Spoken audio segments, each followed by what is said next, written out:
Okay students, last video में हम लोग डिस्कस कर रहे थे फोटोसिंथेसिस और उसकी लाइट रिएक्शन जो है वो हमने कंप्लीट कर ली थी। फोटोसिंथेसिस जो है वो 2 फेज में कंप्लीट होता है, first light reaction and second dark reaction. Light reaction के सारे स्टेप जो है वो हमने लास्ट वीडियो तक कंप्लीट कर लिए थे। लास्ट वीडियो के अंदर हमने साइक्लिक और नॉन साइक्लिक फोटोफॉस्फोरिलेशन जो है वो डिस्कस किया था। ठीक है, आज के इस वीडियो में हम बात करने वाले हैं आपके डार्क रिएक्शन के बारे में। डार्क रिएक्शन जो है वो ब्लैकमैन के थ्रू प्रोवाइड की गई। साइंटिस्ट का नाम है ब्लैकमैन। देखिए, पहले इसके बारे में कुछ जनरल इंट्रोडक्शन कर लेते हैं कि डार्क रिएक्शन जो है वो किस तरह से होती है, कहाँ पर होती है। साइंटिस्ट का नाम है ब्लैकमैन। इन्होंने जो है वो डार्क रिएक्शन के सारे स्टेप्स को क्या किया था, स्टडी किया था। क्लोरेला और सिनेडेस्मस प्लांट के अंदर जो है वो इन्होंने इसको डिस्कस किया था। डार्क रिएक्शन प्लास्टिड के स्ट्रोमा रीजन के अंदर कंप्लीट होती है। लाइट रिएक्शन कहाँ कंप्लीट होती है? ग्रेना रीजन के अंदर। ये कंप्लीट हो गया आपके स्ट्रोमा रीजन में। ठीक है, सेकेंड पार्ट, डार्क रिएक्शन के लिए लाइट की रिक्वायरमेंट नहीं होती है।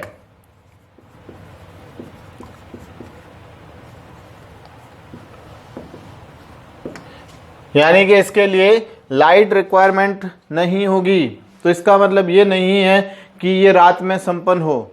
ये दिन में भी हो सकती है, रात में भी हो सकती है, लेकिन इसका लाइट से कोई रिलेशन नहीं है।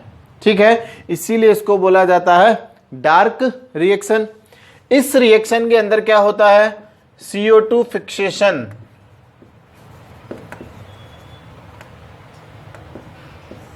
CO2 फिक्सेशन होता है, यानी कि जो कार्बन डाइऑक्साइड मॉलिक्यूल्स है इनको रिड्यूस किया जाता है, इनको फिक्स किया जाता है और इसको कन्वर्ट किया जाता है किसमें?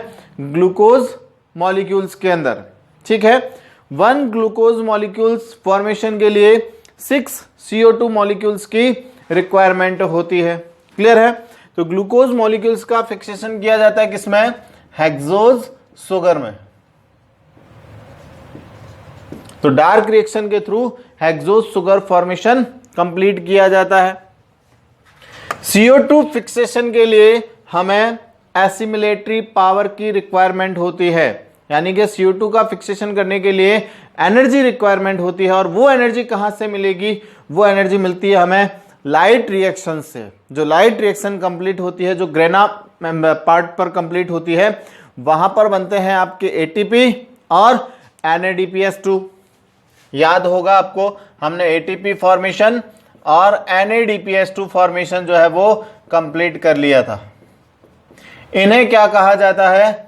एसिमिलेटरी पावर, स्वांगीकारी शक्ति कहा जाता है। इस ऊर्जा का उपयोग करके CO2 का क्या किया जाता है?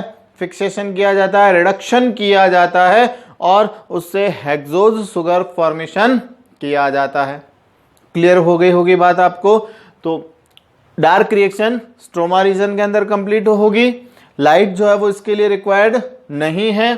CO2 फिक्सेशन होता है हेक्सोज सुगर के अंदर, ATP और NADPS2 को यूज करके। क्लियर हो गई बात? डार्क रिएक्शन टोटल 3 स्टेप के अंदर, 3 फेज के अंदर जो है वो कंप्लीट होती है। फर्स्ट है आपके केल्विन बेंसन साइकिल और C3 cycle. It is also known as C3 cycle. Discuss करेंगे अभी हम इसके बारे में। Second, H and Slack cycle. It is also known as C4 cycle और C4 plants. And third, CAM cycle.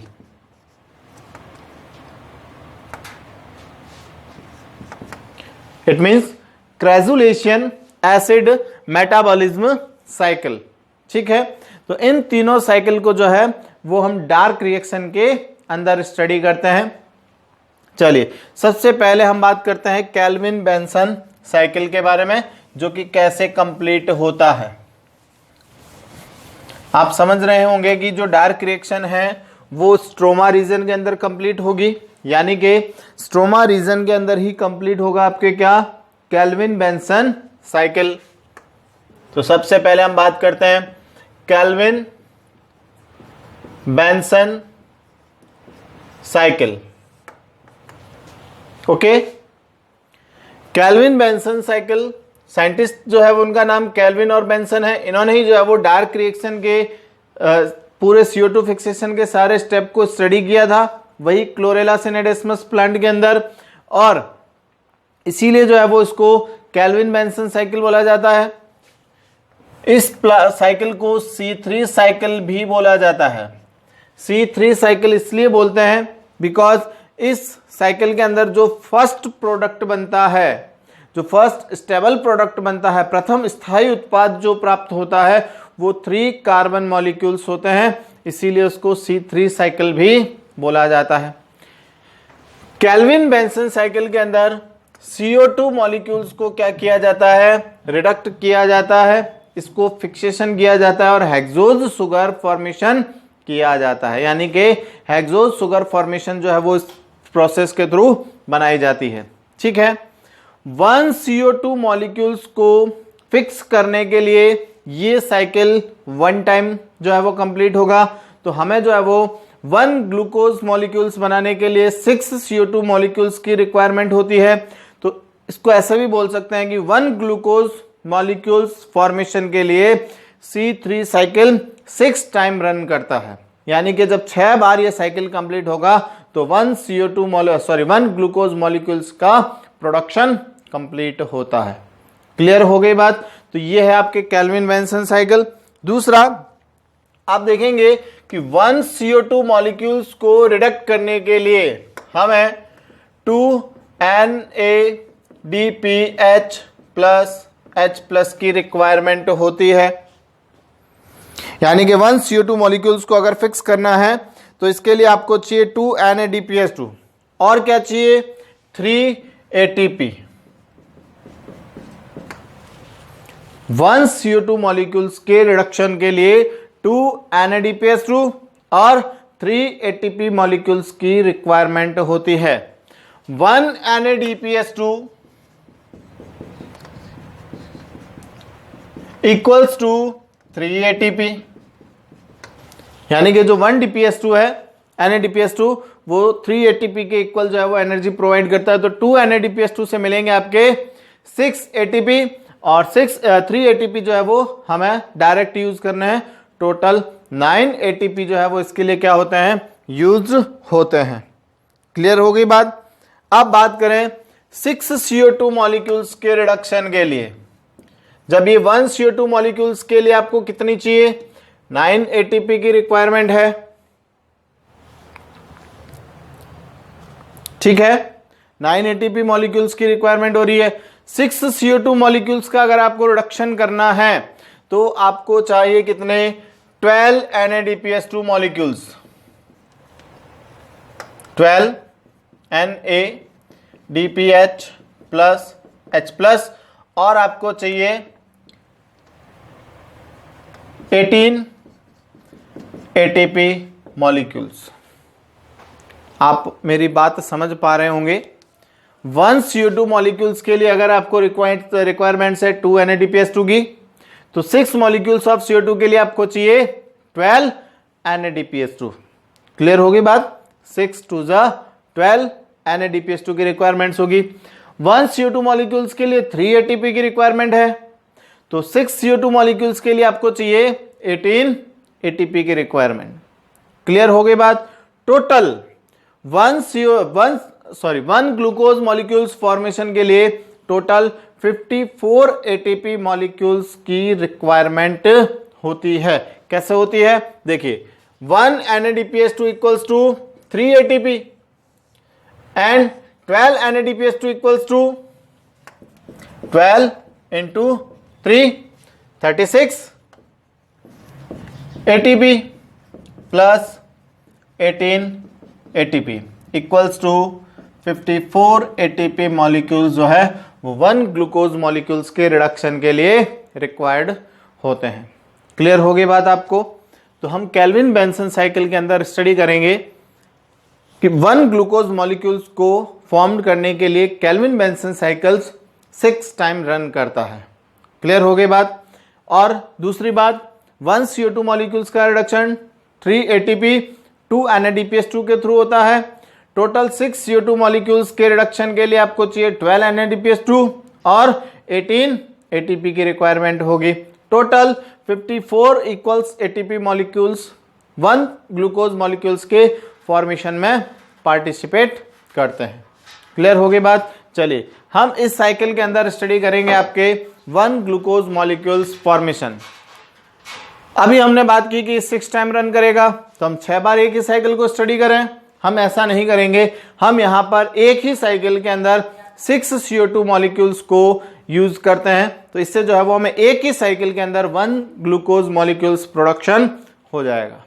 Clear हो गई बात? तो हम स्टार्ट करते हैं kelvin Benson cycle.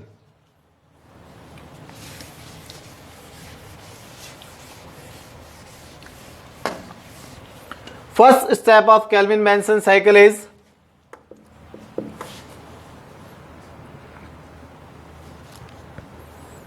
first phosphorylation.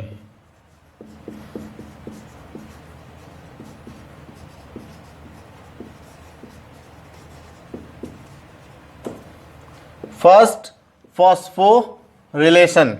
It is also known as phosphorylation of ribulose monophosphate.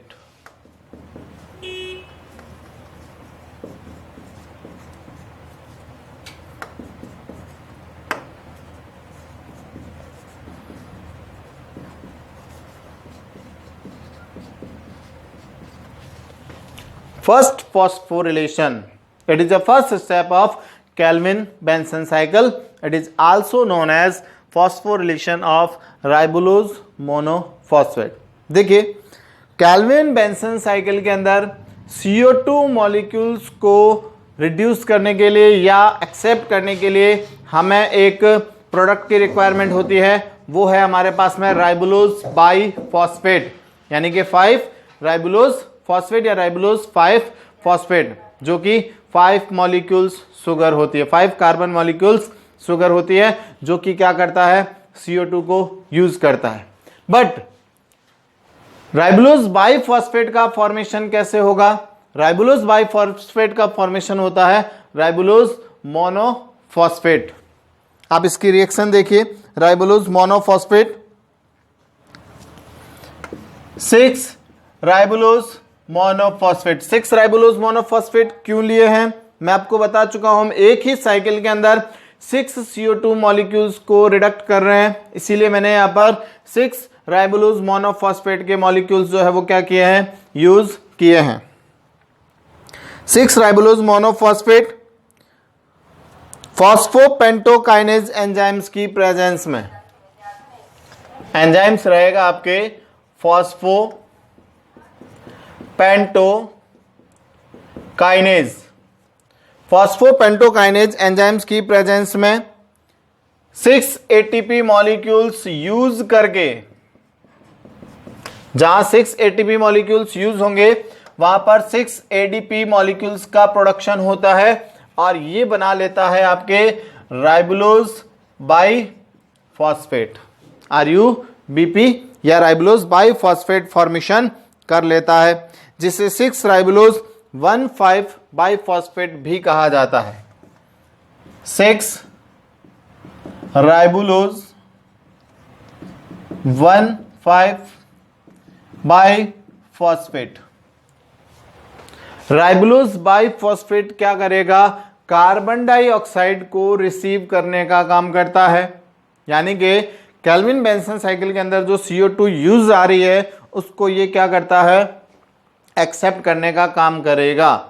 ठीक है, इसको आप राइबुलोज बाइफॉस्फेट भी 5 फॉस्फेट भी बोल सकते हैं, राइबुलोज बाइफॉस्फेट भी इसके लिए जो है वो यूज किया जा सकता है। क्लियर हो गई बात आपको? ये है आपके फर्स्ट फॉस्फोरिलेशन और phosphorylation of ribulose monophosphate. Okay, second step carboxylation.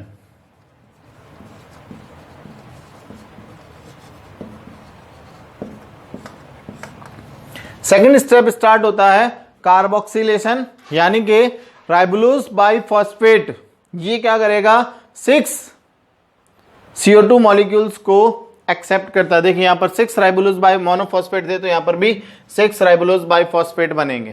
Clear हो गई बात।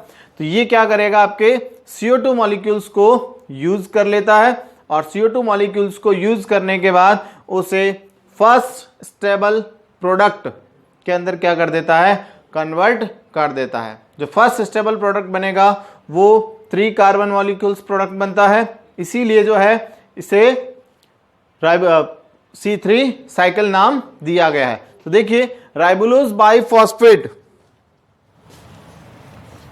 6 ribulose biphosphate plus 6 CO2 plus 6 H2O यानी कि वाटर मॉलिक्यूल्स ऐड होंगे, और ribulose carboxylase enzymes RUBP carboxylase enzymes की प्रेजेंस में ये बनाएगा आपके phosphoglyceric acid. It is also known as 3-phosphoglyceric acid and it is a first stable product of Calvin-Benson cycle.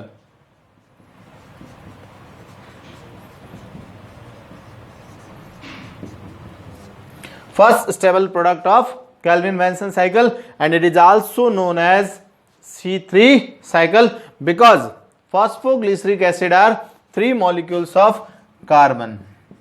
यहां पर कार्बन के 3 मॉलिक्यूल्स प्रेजेंट होते हैं।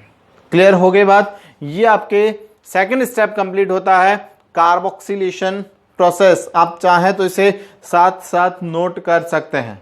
क्लियर है। कैल्विन बेंसन साइकिल का फर्स्ट स्टेप हमने देख लिया है, आपके first phosphorylation. It is also known as phosphorylation of ribulose monophosphate. देखिए साइकिल के अंदर कार्बन डाइऑक्साइड को एंटर करने के लिए किसी न किसी एजेंट की रिक्वायरमेंट होती है। तो यहां पर जो राइबोलोज बाइफॉस्फेट है वो क्या करेगा, CO2 मॉलिक्यूल्स को साइकिल के अंदर एंटर करवाने का, फिक्सेशन करने का प्रोसेस स्टार्ट करता है। राइबोलोज बाइफॉस्फेट का फॉर्मेशन होता है आपके फॉस्फोपेंटोकाइनेज एंजाइम्स की प्रेजेंस में राइबोलोज मोनोफॉस्फेट से। इसे हम बोलते हैं first phosphorylation. Second step start होता है आपके कार्बोक्सिलेशन का प्रोसेस, जिसमें राइबोलोज बाइफॉस्फेट 6 CO2 मॉलिक्यूल्स को अपने साथ ऐड करेगा, वाटर मॉलिक्यूल्स को ऐड करता है।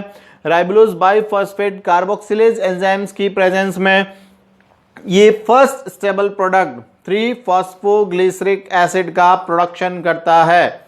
3-phosphoglyceric एसिड का प्रोडक्शन होगा और ये फर्स्ट स्टेबल प्रोडक्ट होगा, इसीलिए जो है वो हमने इसका नाम क्या रखा है, C3 साइकिल।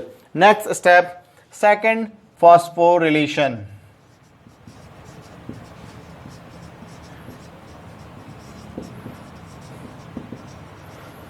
सेकेंड फॉस्फोरिलेशन और phosphorylation of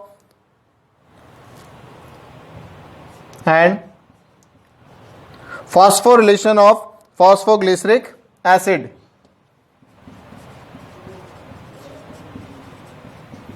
phosphorylation of phosphoglyceric acid। अब यहां पर जो ये phosphoglyceric acid बना है इसका क्या होगा, आपके रिडक्शन स्टार्ट होगा या फॉस्फोरिलेशन स्टार्ट होगा। अब इसका फॉस्फोरिलेशन कैसे होता है, देखिए 3-phosphoglyceric एसिड कितने मॉलिक्यूल्स होंगे, 12 मॉलिक्यूल्स।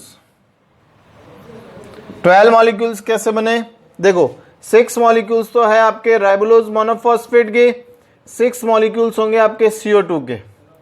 ठीक है, तो यहां से ये बनाएगा आपके 12 molecules of phosphoglyceric acid. Clear हो गई बात।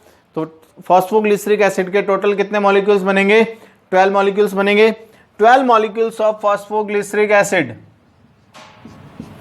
ये आपके यूज आते हैं फॉस्फोग्लिसरिक काइनेज एंजाइम्स की प्रेजेंस में। एंजाइम्स के नाम आपको ध्यान रखने पड़ेंगे, फॉस्फो ग्लिसरिक काइनेज एंजाइम्स की प्रेजेंस में, और ये बना लेता है 1,3-डाइफॉस्फोग्लिसरिक एसिड, और यहां पर 12 एटीपी मॉलिक्यूल्स की रिक्वायरमेंट होती है, यानी कि 12 एटीपी मॉलिक्यूल्स यूज होंगे और वो बनाएंगे आपके 12 एटीपी प्लस इनऑर्गेनिक फॉस्फेट। यानी कि एटीपी का फॉर्मेशन किससे होता है? एडीपी प्लस इनऑर्गेनिक फॉस्फेट, और जब एटीपी रिड्यूस होगा तो फिर से क्या बना लेगा? एडीपी और इनऑर्गेनिक फॉस्फेट फॉर्म कर लेता है। सेकेंड फॉस्फोरिलेशन क्लियर हुआ आपको, जिसके अंदर हम क्या करते हैं? फॉस्फोग्लिसरिक एसिड का फॉस्फोरिलेशन करते हैं, जिसमें 3-फॉस्फोग्लिसरिक एसिड फॉस्फोग्लिसरिक काइनेज एंजाइम्स की प्रेजेंस में क्या बनाता है? 1,3-डाइफॉस्फोग्लिसरिक एसिड बना लेता है। क्लियर हुआ? ये सारे स्टेप ध्यान रखना। 12 मॉलिक्यूल्स ऑफ डाइफॉस्फोग्लिसरिक एसिड बनेंगे, 12 molecules of diphosphoglyceric acid. Okay, note करना चाहें तो यहां तक नोट कीजिए। नेक्स्ट हम स्टार्ट करते हैं reduction phase. Reduction phase start होने वाली है, आप चाहें तो इसे नोट कर सकते हैं। ओके, आपने नोट कर लिया होगा इसके साथ। नेक्स्ट फोर्थ स्टेप हम स्टार्ट करते हैं रिडक्शन फेज या अपचयन प्रावस्था।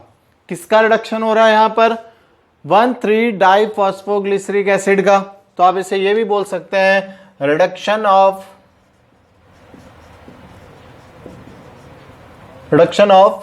Diphosphoglyceric acid. जो 3-डाइफॉस्फोग्लिसरिक एसिड बना है उसका रिडक्शन किया जाएगा।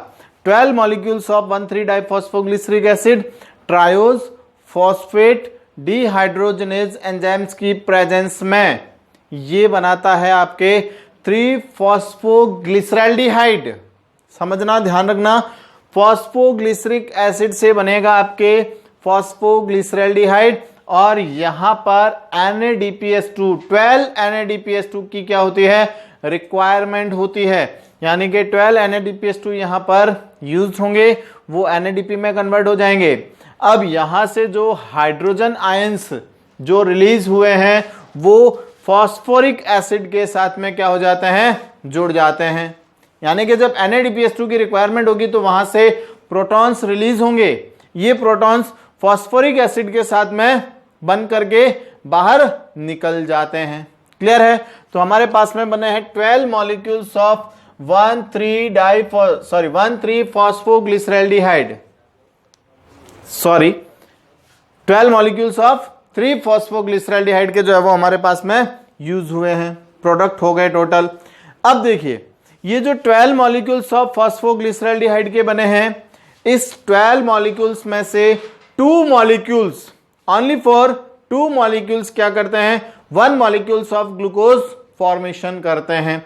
यानी कि 3-फॉस्फोग्लिसरैल्डिहाइड के 12 मॉलिक्यूल्स में से ओनली फॉर 2 मॉलिक्यूल्स जो है वो क्या करेंगे? 1 मॉलिक्यूल्स ऑफ ग्लूकोज फॉर्मेशन करेंगे।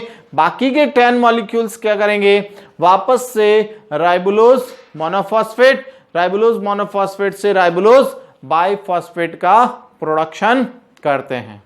क्लियर हो गई होगी आपको बात? देखिए इधर मैंने इसको शॉर्ट में नोट किया है।